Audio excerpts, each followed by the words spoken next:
This Sunday, the price of war. Gas prices hit a 4-year high as the war with Iran passes the 60-day mark. The gas will go down.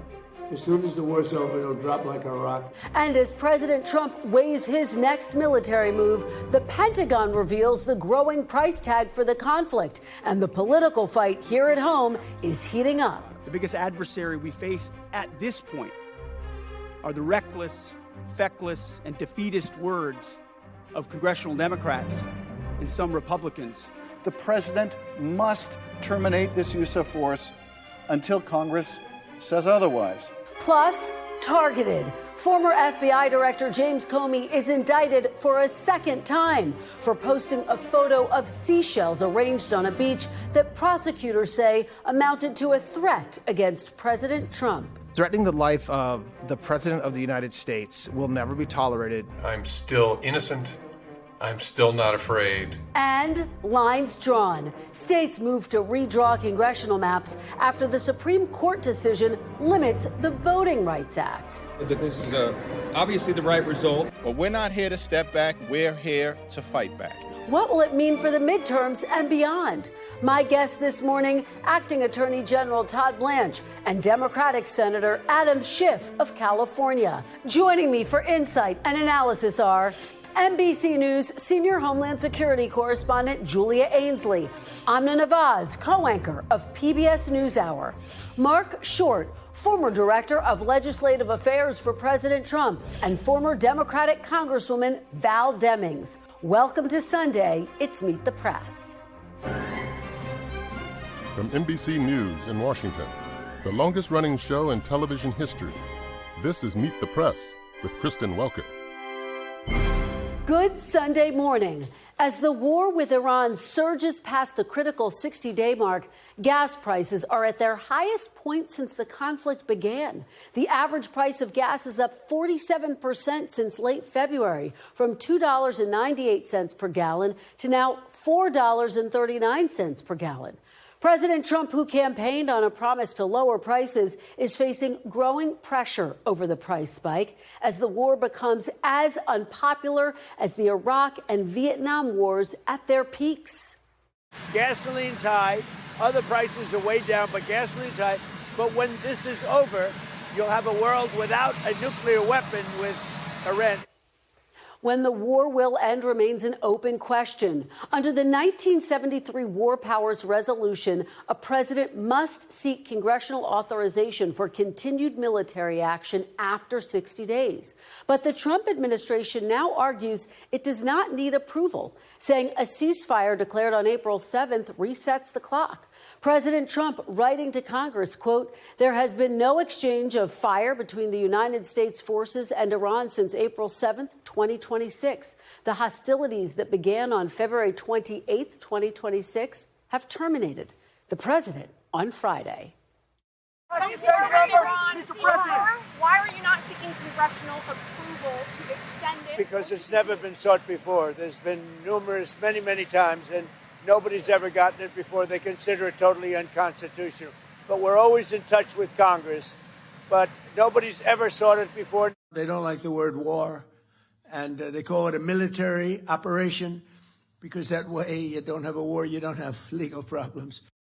And joining me now is Acting Attorney General Todd Blanche. Mr. Blanche, welcome back to Meet the Press. Good morning. Good morning. Thank you for being here in person. We really appreciate it. Let's start right there with the war. As you know, the War Powers Act requires Congress to authorize military action beyond 60 days, which the U.S. passed on Friday. The president did send a letter to Congress, just to recap, saying that hostilities have been terminated given the ceasefire that was put in place on April 7th. And yet the U.S. is actively engaged in a naval blockade of Iranian ports as part of this conflict. Is the United States at war with Iran? No. I mean, what President Trump said this weekend is absolutely true. My job as the acting attorney general is to make sure that the president, that we all are doing the right thing legally, and we absolutely are. As we said to Congress last week, there has been nothing going on, no hostilities, no exchange of fire since in almost a month. And how do you end a conflict? How do you end this? You have a ceasefire. And that's exactly what we have. And Congress knows that, and the leadership knows that. And there's a lot of drama. I'm sure that Senator Schiff will come on here and say something different. This has been done repeatedly for many, many years with many, many presidents. And there's nothing inconsistent about what we're doing and what's been done in the past. Well, you say that you're not actively at war. Here is what President Trump had to say on Friday. I want to play it for you, get your reaction on the other side. They don't like the word war. And they call it a military operation because that way you don't have a war, you don't have legal problems. Is the president effectively arguing that he can avoid congressional approval by avoiding using the word war? He's not effectively arguing anything except that he is trying to keep this country safe. We have kept Congress updated at every step of the way, consistent with what other presidents have done. President Trump is doing something that the past 5 presidents did not do. They promised to do it. They promised, oh, we'll stop Iran. Oh, Iran can never have a nuclear weapon. President Trump is doing what others have promised but failed to do. And as far as what we're doing with Congress, keeping them updated, we are doing so. As you know, Democrats and even some Republicans say that the ceasefire is not enough to override this 60-day benchmark. Republican Senator Susan Collins posted, quote, "The president's authority as commander-in-chief is not without limits.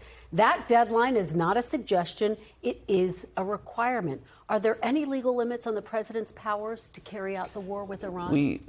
Suggesting that President Trump or this administration or the Department of War is violating the law is just completely wrong. It's not appropriate to say that. We are not. We are complying with the law. I can tell you that as the acting attorney general. We are doing exactly what we're supposed to do legally, and President Trump will continue to do that. But are there any, to this point, do you see any limits on how he has to carry out this war? Yes, of course there's limits to what President Trump can do, and he's never said there aren't limits. He's acting within his duty to the American people to keep us safe. He's not engaged in a popularity contest when it comes to what we're doing in Iran. He is doing something that will save us for generations. And so he's doing something, again, that every president since Reagan has said that we should do, and he's the only one willing to do it. The President Trump said that the War Powers Act is unconstitutional. Do you agree with that? I'm not talking about the constitutionality of the War Powers Act. Doesn't do anything. I will tell you the Department of Justice advises the president, advises the Department of War, and we are acting completely within the law with what we're doing. All right, let's move on to former FBI Director James Comey. A grand jury has indicted the former FBI director for this Instagram post. I want to put it up. I think a lot of folks have seen it at this point. 8647 in Seychelles, which the indictment says, quote, "A reasonable recipient who is familiar with the circumstances would interpret as a serious expression of an intent to do harm to the President of the United States." How does that image of Seychelles amount to a serious threat against the president's life? Well, every case requires an investigation. And what you just showed is one part of that investigation. What you just showed is the Instagram post. Rest assured that the career Assistant United States Attorneys in North Carolina, the career FBI agents, the career Secret Service agents that investigated this case didn't just look at the Instagram post and walk away. That's why you saw an indictment last week, notwithstanding the fact that it was last May that the post was made. So I am not permitted to get into the details of what the grand jury heard or found, as you know, but rest assured that it's not just the Instagram post that leads somebody to get indicted. Well, part of what the government would have to prove is intent. James Comey deleted the post the same day, and he wrote, quote, "I didn't realize some folks associate those numbers with violence. It never occurred to me, but I oppose violence of any kind, so I took the post down."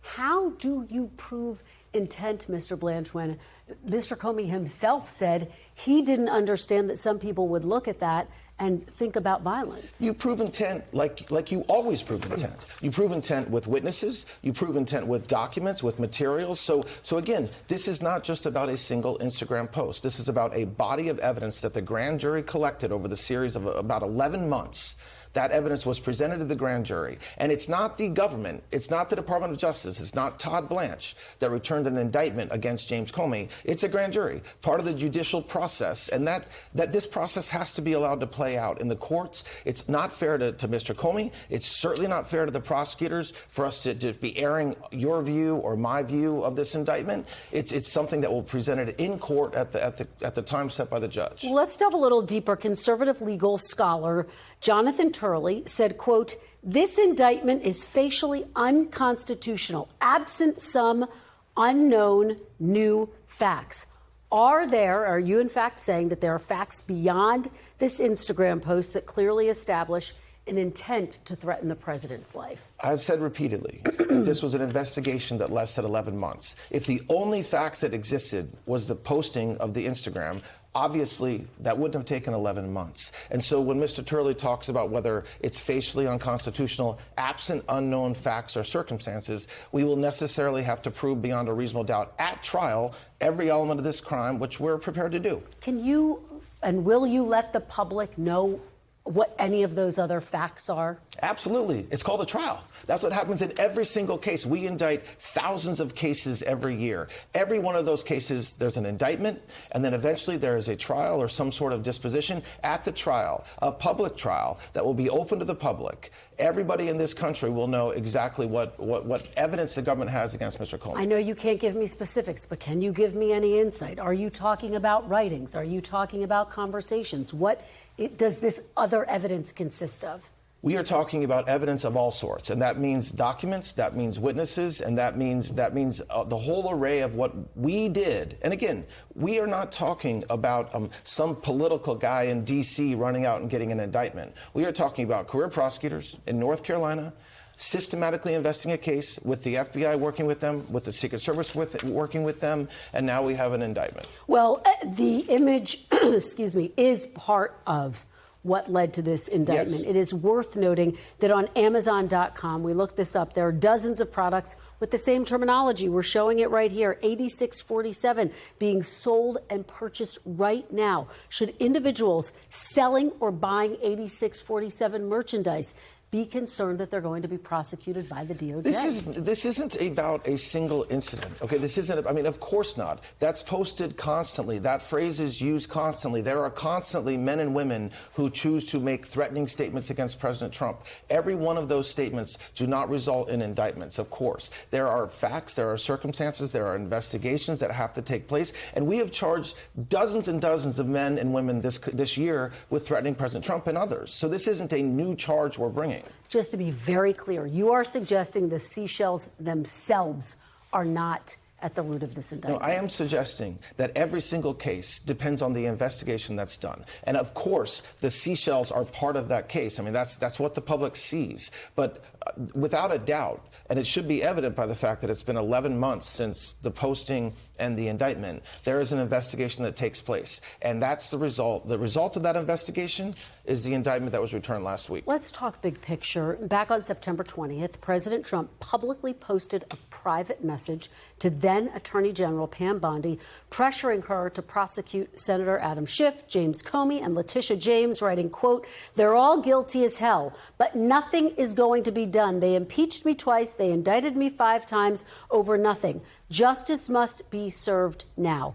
Why should the public believe that any case brought against the individuals listed there is an independent law enforcement decision and not retribution? Well, because you have investigations and you have indictments and you have the result. I mean, listen, if years later you're judged by a simple note from President Trump, by the way, that wasn't a private message. That was a message delivered to the entire world. Right. And so this is not being done behind closed doors. But it was meant to be private initially, based on my conversation. How do you know it was meant to be private? Based on my conversations, it was meant to be. Well, I'm not with aware top of those conversations, administration officials. It was meant to be private and posted by mistake. President Trump is very clear with the American people what he expects as President of the United States. That is not something he hides from the American people. He wants justice. He wants full investigations where appropriate. And by the way, that's a good thing. That's not a bad thing. Everybody in this country should want that. And so, no, I don't operate based upon concern or fear. The American people will know exactly what we're doing and why we're doing it. And yet, Mr. Acting Attorney General, the Justice Department has already indicted former FBI Director James Comey, as you know, and New York Attorney General Letitia James, and a federal judge dismissed both of those cases. Why should people have confidence that this case will actually move forward and is rooted in facts? Well, let's be accurate, okay? The judge dismissed those cases not based on a factual finding that President Trump did something wrong or that there was something wrong with the underlying facts leading to that indictment. The federal judge dismissed that case because he found that the U.S. attorney was not properly appointed. That's not there was no final finding on the facts or anything like that. So look, those cases are on appeal. We will see what happens. But again, you're comparing apples to oranges when you say just because that indictment was dismissed, there's something wrong with the underlying investigation. Well, again, he did directly push to have those people indicted. Charges were brought, and then they were dropped. Does that not undercut, potentially, the trust that people have in the Justice Department? Absolutely not. And by the way, do you think, or do the American people think that nothing was done on those cases until President Trump posted that truth in September? No, these are ongoing investigations. Investigations take time. Investigations take effort. And so, no, I am not concerned. What we do at the Department of Justice, the American people can judge us, and they will. And I'm ready to be judged because we're doing the right thing. We're restoring justice, which nobody saw for 4 years. There weren't guests on your show for 4 years during the last administration being overly critical of what the Department of Justice is doing, and that was a problem, and we fixed it. I want to turn now to the shooting at the White House Correspondents' Dinner. Since we last spoke, it has been deemed an assassination attempt against President Trump. We are all so thankful he is okay, and everyone at that dinner, including yourself, is okay. His lawyers say that the suspect in this case is now on a suicide watch. Are there any new updates you can share on the investigation or new charges that the suspect may be facing? Well, look, the investigation is ongoing, and it happened just over a week ago, and I expect that the U.S. Attorney, Pirro, that she and her team are continuing to work on understanding why this man allegedly did what he did, any other information that they can learn from the devices and from the search warrants that were executed. I don't have an update to provide you beyond the fact that we are working hard. I expect in the next week or so there will be more information coming out. Obviously, assuming the investigation moves forward, there will be an indictment forthcoming, and all that is typical of what happens. You say more information, more charges potentially, too? Potentially. I mean, look, I think that's what happens, right? There's initial charges and there's an investigation, and to the extent that the government learns more things, I assure you they will become charges. All right, let's turn to the Supreme Court's decision to remove a major pillar of the Voting Rights Act, which protected minority voters. In his majority decision, Justice Alito argued this, quote, the nation had made, quote, great strides in ending entrenched racial discrimination. Do you believe that minority voters are represented equally in this country? Yes, there is no doubt that the Supreme Court got this decision right. It's the position of the Department of Justice. It's the position of this administration. We argued the case. And so, yes, there is also no doubt that the existing system was not consistent with our Constitution. And that's what the Supreme Court found. And there's going to be a lot of criticism, I expect, even in the coming moments on this show about that decision. But the reality is what people cannot say is that the provision that was struck down by the Supreme Court is consistent with our Constitution. And that's the Supreme Court's job, is to interpret the Constitution. But the voters see this country differently. According to the latest Gallup poll, 83% of Black Americans and 61% of white Americans believe that racism is widespread. Does that challenge the idea that there is racial equality? The Supreme Court doesn't make decisions based upon a Gallup poll. The Supreme Court is not allowed to make decisions because there's some poll that says some percentage of Americans feel one way or another. They interpret the Constitution, and keeping our elections fair, keeping our elections exactly what they're supposed to be, consistent with the Constitution, is what President Trump has been fighting for 10 years. And so this was a great win for the American people. But the root of the Voting Rights Act was to make sure that people were treated equally, that they had equal rights when it came to voting and representation. does it not weaken that ultimate goal? The fact that we're talking about this when Democrats in Congress, for example, refuse to support basic structures to guarantee free and fair elections is laughable. I mean, the fact that we are talking about this decision from the Supreme Court, which is just a constitutional decision, when what we should be talking about is that there's a lot of things that we can be doing, like voter ID. Like every time you walk into a restaurant or a club, you have to show your ID. How about you have to show your ID to vote? That's not anything that's crazy, and that's what we should be talking about. Certainly one of the votes on Capitol Hill right now. Quickly before I let you go, the position of Attorney General remains open.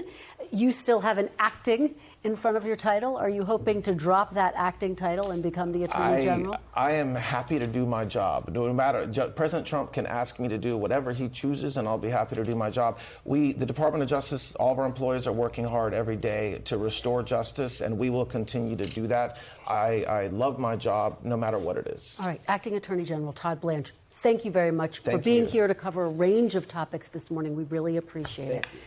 When we come back, Democratic Senator Adam Schiff joins me next.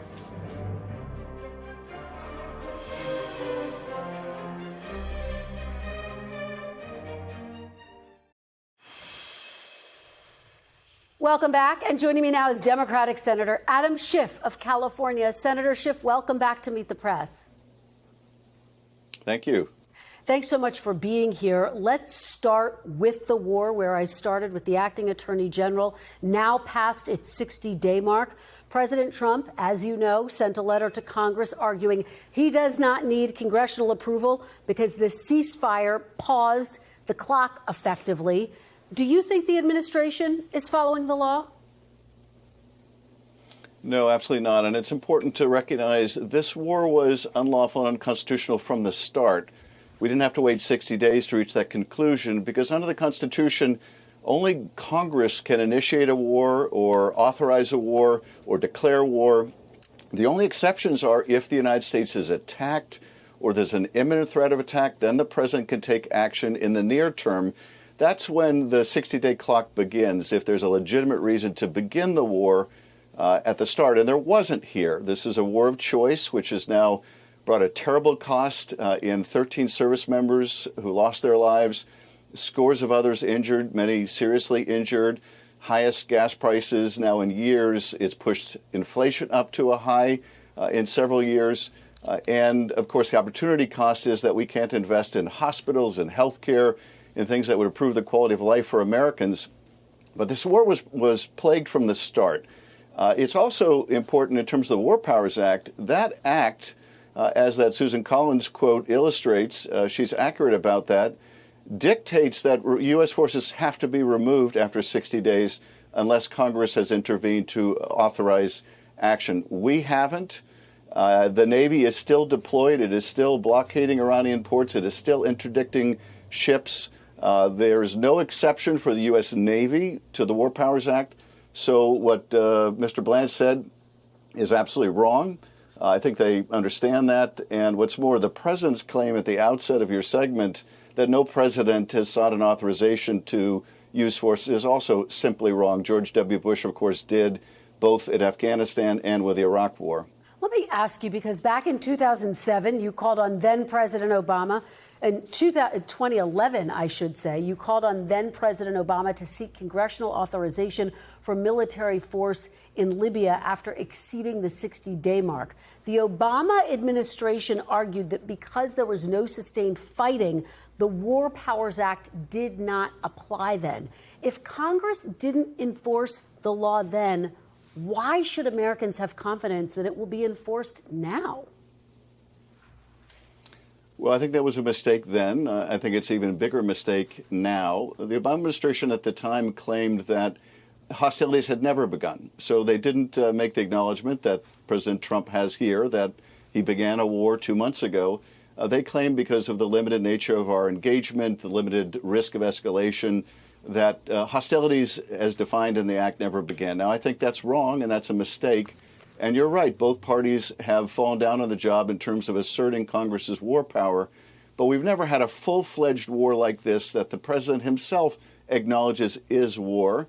And what's more, as we talked about, the ceasefire of some of the bombing does not toll. There is no tolling provision in the War Powers Act, so that's just plain wrong.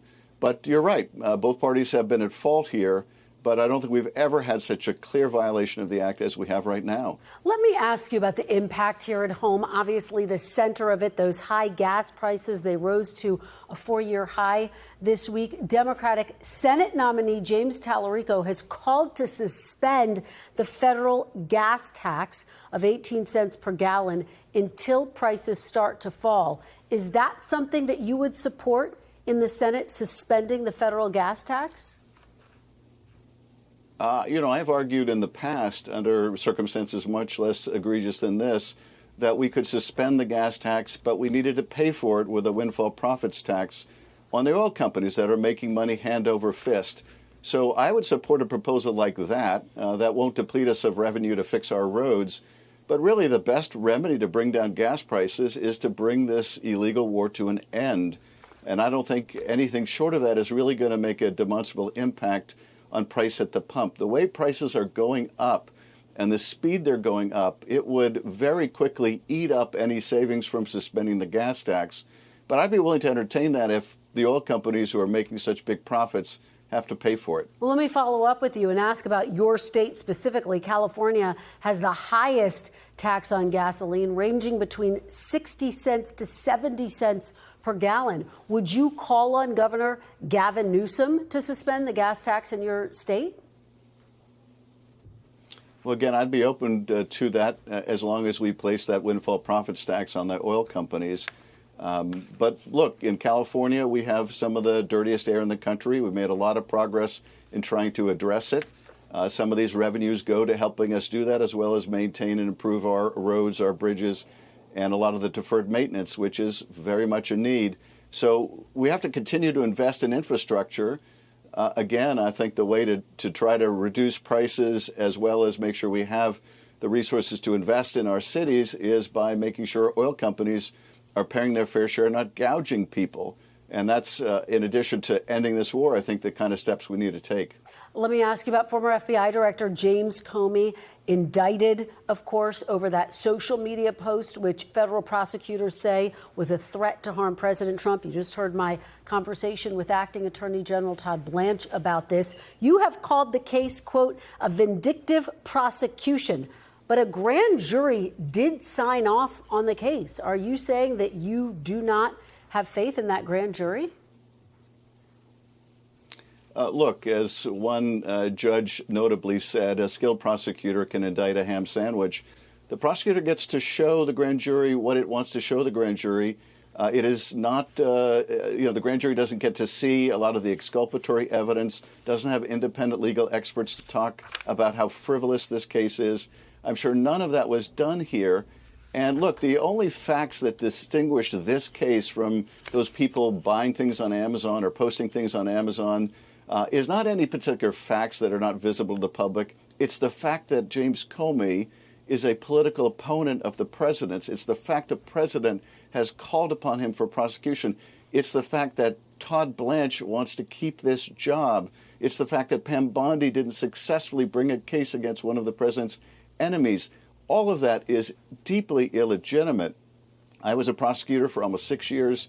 I never saw such a weak case. And I think, Kristen, in the future, in the Department of Justice, if anyone ever suggests bringing a case this weak, there'll be a new name for it. They'll be called Seashells cases.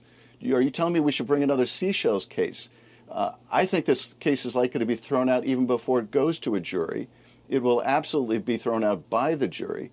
But the fact that we're spending time on a Seashells case and the top leadership of the Justice Department is so focused on it means they're not focused on violent crime cases. They're not focused on rape cases and child trafficking. They're focused, on James Comey and Seashells. And it's the American public that suffers. As you know, and as I just read, your name was on that list. Are you concerned, Senator, that you could be next? I'm not concerned in the sense that if they bring a case against me, it'll suffer the same fate as this one is likely to suffer. But what I am concerned about is, all that is lost in the Justice Department, a department that, I loved and venerated my time there. We now have scores of seasoned prosecutors who are leaving by the hundreds, by the thousands, who are asked to do unethical things and properly are saying no. We're seeing indictments, as we saw in New York, dismissed against a corrupt mayor or a mayor facing corruption cases or allegations because he's willing to help the president on an unrelated issue like immigration. I'm talking about the former mayor of New York here. These kind of abuses mean that the department isn't going after oil companies that are price gouging. It's not going after companies that are abusing consumers. It's not protecting us from monopolistic conduct in the market. It is instead focused on the president's agenda of retribution. And that's a terrible use of resources and a terrible precedent to set. Let me turn to redistricting, of course, the Supreme Court. There are concerns that this latest ruling could limit the use of race in redistricting and could grant Republicans a handful of seats, concerns among some Democrats. Let me get your reaction, because Democrats promised that some of these redistricting efforts were going to be temporary. But Leader Hakeem Jeffries said, quote, "We are in an era of maximum warfare everywhere all the time." Should Democrats break their promise not to redistrict and continue with these redistricting fights, Senator? Well, first of all, I think it's important to understand what's behind all of this. Why did President Trump begin the redistricting wars? Why is the Supreme Court, which is no longer a conservative court, it's merely a partisan court. A conservative court would have some respect for precedent. They don't. Why did they bring that voting rights case to begin with? And it's because their agenda is so deeply unpopular. They feel they're going to lose their majority unless they can gerrymander the districts, unless they can affirmatively use race to disenfranchise people. So this is why this whole redistricting war began. And yes, Democrats made the decision, we're going to fight this fight if that's the task at hand, if we need to do it, to make sure that voters actually have a choice in the policies of this country. Whether that will be temporary or permanent, I hope it is temporary. I hope that Congress will pass a bill that I've sponsored and co-sponsored for years, which would outlaw the gerrymander nationwide. I hope the country gets so sick of this, of politicians writing their own maps and choosing their own voters instead of voters choosing their own elected officials, that they insist on a national redistricting reform. But I suspect if the Republicans continue to do this, Democrats are going to find the necessity and feel the necessity of fighting fire with fire. But this is really a poor trend, an anti-democratic trend for the country. And I hope that when Democrats take power in both houses and once again take power in the White House, that we will insist on a national redistricting reform and end these gerrymanders for good. All right. Quickly, I want to ask you about the gubernatorial race in California, the primary just about a month away. You endorsed former Representative Eric Swalwell, who withdrew, and you withdrew your support amid allegations of sexual misconduct. The primary, again, right around the corner. Will you endorse a new candidate, and who is that? I haven't decided myself who I'm going to support in the governor's race. The field is a different field, and it is changing every day. But I will say this. What would get me to be involved is if I felt that the concern, that the risk that with this jungle primary system, which I think is a terrible system, if it produced 2 Republicans in the runoff and Democrats didn't even have a choice in November, if I felt that the odds of that had increased to the point where really we must act, then I would. Barring that, I first want to decide who I'm supporting myself, and I'm reluctant to get involved again. All right. Well, when you make that decision, please come back. Let us know. Senator Adam Schiff, thank you so very much for being here. Thank you. When we come back, gas prices hit a 4-year high. How will it impact the midterms? The panel is next.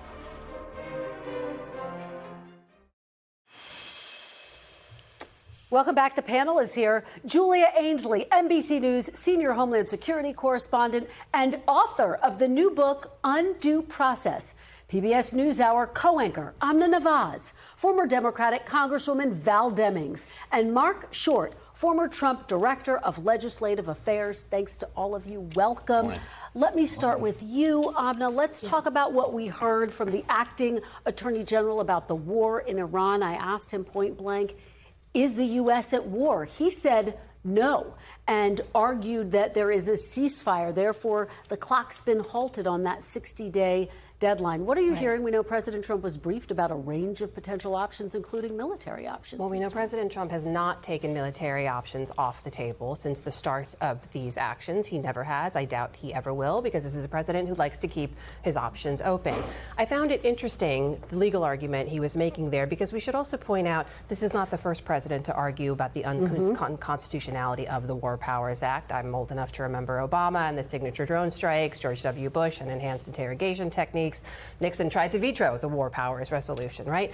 But we had Harold Coe on the show last week on NewsHour, who made the argument that this is a game clock, essentially. The ceasefire doesn't stop it. The War Powers Resolution is what it is. That clock ran out last week. This now comes down to a legal argument, and it also comes down to whether or not Republicans in Congress choose to enforce it. We know privately they've had some concerns about that. You shared what Susan Collins has had to say publicly, but there have been 6 votes before lawmakers when they've had the chance to be able to exercise their authority and oversight and have chosen not to. So whether or not there's a deal, whether there's military action, the legal argument is a separate issue. Yeah, Mark, do you see any more Republicans getting on board? And how much concern is there that while the war, the ceasefire is dragging out, gas prices continue to go up and the midterms are around the corner? Well, let's separate those. I really don't think you'll see too many more Republicans. Susan Collins is obviously in a competitive race. And so I think for her to show her independence, she wants to break with Trump on something. But look, the War Powers Resolution was passed in 1973 at the height of the Vietnam War. It has not been tested by the Supreme Court. And I think that there's a lot of Democrats who want to call on it today. But, you know, when President Obama was president, we had military troops in Libya starting in March of 2011. They went until October 2011. Democrats were not calling for contesting War Powers Resolution and what the executive power was there. So this is a partisan game that gets played every time the executive branch chooses military action. The reality is that this president has a chance to make historic changes in the Middle East. And if he's successful, the risk premium that we pay on energy prices will go down. But I think his challenge is that has not been well articulated to the American people. It's been explained that one time we're doing this to make sure they have no nuclear weapons, another time for regime change, another time to basically debase their military capability. And when Chris Wright comes on your show and says gas prices may not get below $4 next year, he gets his hand slapped. And I think it would be helpful to explain to the American people, here's what would happen if there was actually freedom in the Middle East, and what would happen if no longer this regime for 47 years has been murdering and killing innocent people was removed, and what would happen to energy prices long term. That is an argument they should be making to the American people today. Congresswoman, pick up on that, and how should Democrats navigate that in the midterms, given the long-term argument that Mark and, quite frankly, President Trump are making? This is about the long-term safety of security of the United States and the whole world, quite frankly, and gas prices, the president argues, will start to come down once the war Well, look, ends. the safety and security of our nation should be our number one concern. But Democrats' message has to be rooted and grounded in reality. The reality is gas prices are high. Matter of fact, everything's going up. Groceries are high. Gas, I filled up my husband's Ford truck last week. I was doing him a favor. It was $146. I won't be doing that favor again anytime soon. But fertilizer, farmers are feeling it. Democrats are hearing every day from their constituents, look, what are y'all doing to make my life better and lower prices? So I think that Democrats, while safety and security is the number one concern, that's not what they are hearing about every day from people on the ground. People want to know, when are my costs of living going down? The president is the one who said that on day one he would lower price and not get in any forever wars. Just the opposite has happened. Yet he's getting very low marks on his handling of the economy, higher marks of his handling on immigration and deportation. Julia, that takes me to your book. Let me just hold it up. Undue Process, the inside story of Trump's mass deportation program. You explore the president's mass deportation program. You also explore his use of executive authority. Talk about why this book in this moment and what you think the implications are as we look ahead to the midterms. Yeah, you know, Kristen, I really think that this book will walk people through why what an issue was that started as Trump's biggest political asset turned into his biggest political liability, perhaps going into the midterms. I've covered immigration since 2014. You and I talk about it a lot. But 2025, I realized what I was covering was unlike anything I had seen before. And I started to document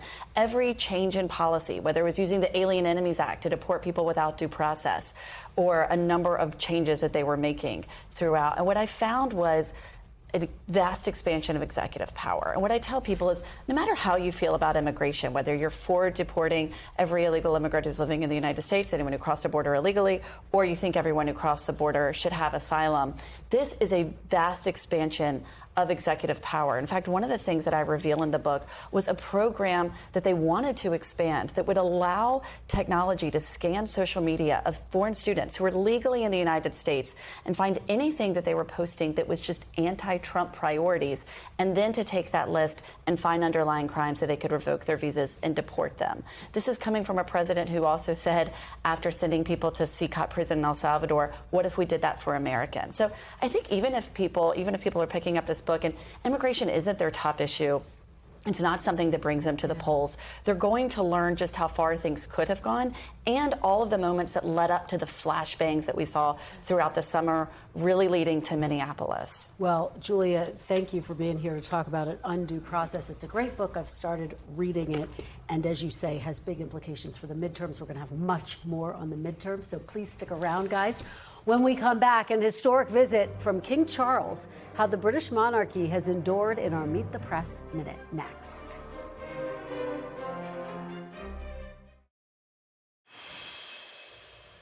Welcome back. King Charles arrived in Washington this week for an historic state visit, meeting with President Trump and addressing a joint session of Congress in a speech filled with humor. He's only the second British monarch ever to address Congress after his mother, Queen Elizabeth, 35 years ago. And it marks the first official UK state visit to Washington since 2007, when Queen Elizabeth and Prince Philip were hosted by President George W. Bush. Prince Philip joined Meet the Press back in 1969, at a time when monarchies across Europe were in decline following World War II. Why do you think the British monarchy is so strong, despite the fact that so many monarchies in Europe have died? Well, I think the British are more liberal in their outlook, and I think instead of most of the monarchies in Europe were really destroyed by their greatest and most ardent supporters.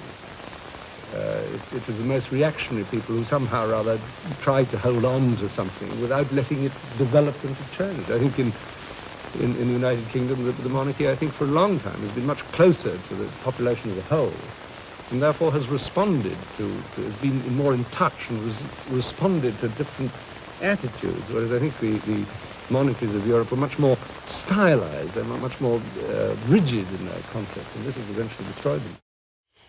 When we come back, a Supreme Court ruling on voting rights upends the political map ahead of the midterms. The panel is back with us next.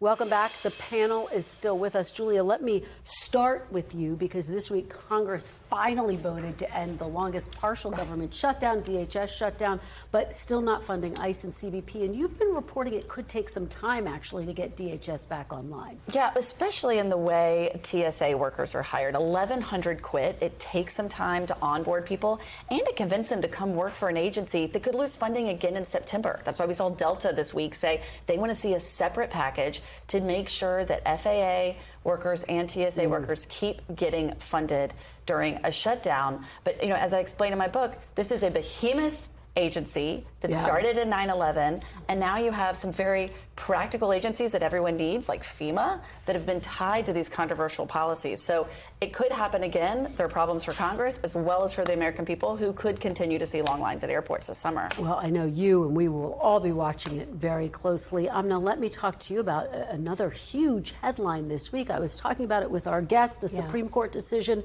on the Voting Rights Act. Louisiana has already postponed its primary elections as it looks to potentially redraw its maps. How do you see this playing out in the midterms, but also 2028? I mean, I think what we saw within the first 24 to 48 hours after the decision gives us some indication. We saw a number of states where there was litigation related to potentially racially gerrymandered maps that had already been decided that is now up for play again. Other cases where maps were being disputed, and this court decision now comes into play. We've seen calls in Georgia for Republican lawmakers to try to redrop their maps too, in Alabama as well. And you mentioned Louisiana, where we should point out voting was already underway in those primaries that have now been suspended. So, look, in states where there were potentially racially gerrymandered maps, it's now much more difficult to challenge that. That is just the new lay of the land for these maps and for the legal landscape. What I've heard from experts, though, it's less about 2026 because a lot of those rules are already in place, candidate filings are in place. It will be more about 2028. Val, how do you see it? And are we now going to see a prolonged tit-for-tat over redistricting nationwide? Well, I think we should definitely deal with redistricting nationwide.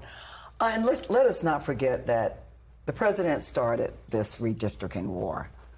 And I believe because he did not want to be held accountable if Democrats took back the House.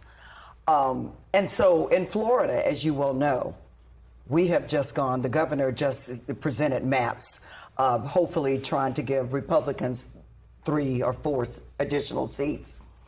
The fact that states, Louisiana, Texas, Florida, and others, are so willing to deny Black and brown voters equal representation, and also so willing to continue to engage in voter suppression, just shows me that the original architects of Jim Crow may be dead and gone, but their ghosts live on in a new generation.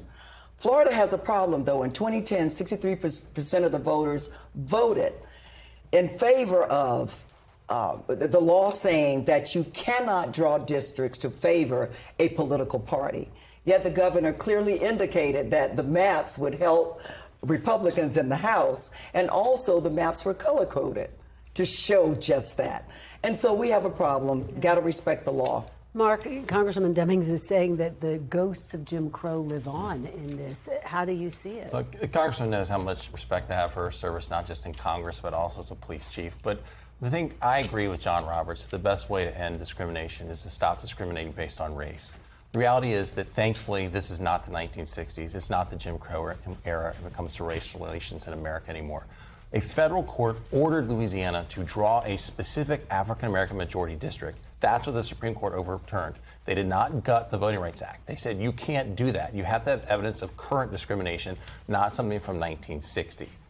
I think that, when it comes to redistricting, I've been on your show and said that I think this will be a wash at the end of the day. I don't think this has been helpful. But I do think there's a little bit of selective memory here.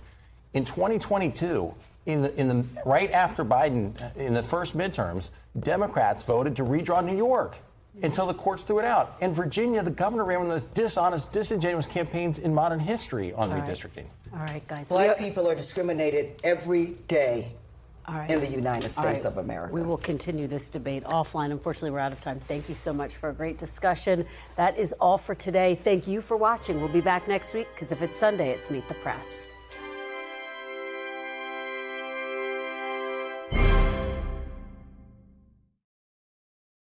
We thank you for watching, and remember, stay updated on breaking news and top stories on the NBC News app or watch live on our YouTube channel.